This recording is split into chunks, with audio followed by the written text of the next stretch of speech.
Hello friend, कैसे आप सब। इन फूलों की तरह आप भी मुस्कुराते रहो, खिलखिलाते रहो, महकते रहो।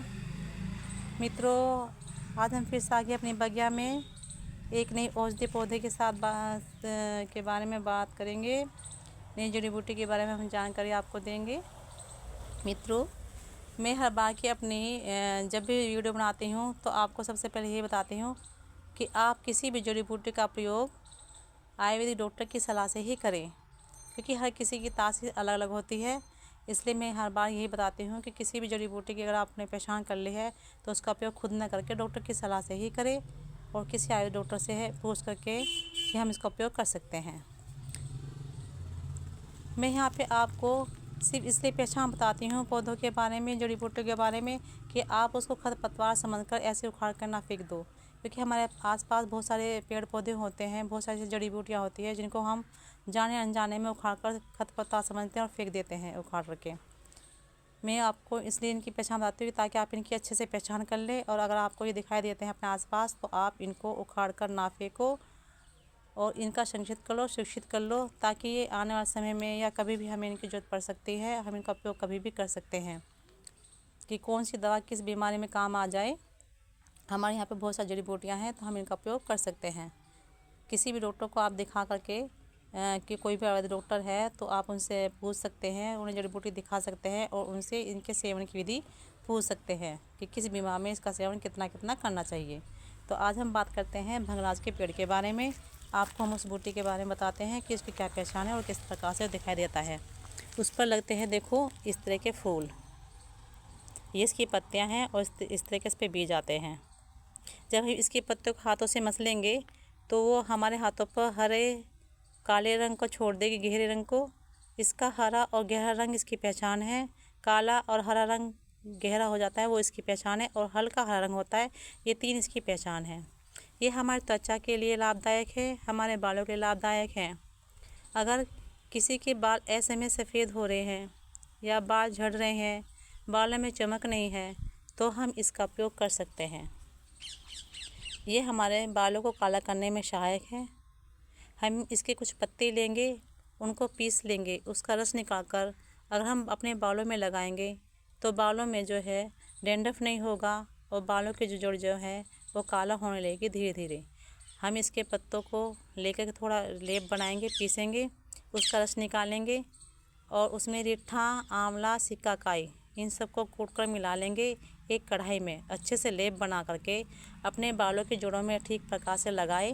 जब अच्छी तरह से वो लेप लग जाए तो 2-3 घंटे के बाद उसको धो ले। धोने के बाद जो है तुम्हारे बालों की जड़ धीरे धीरे मजबूत होने लगेगी।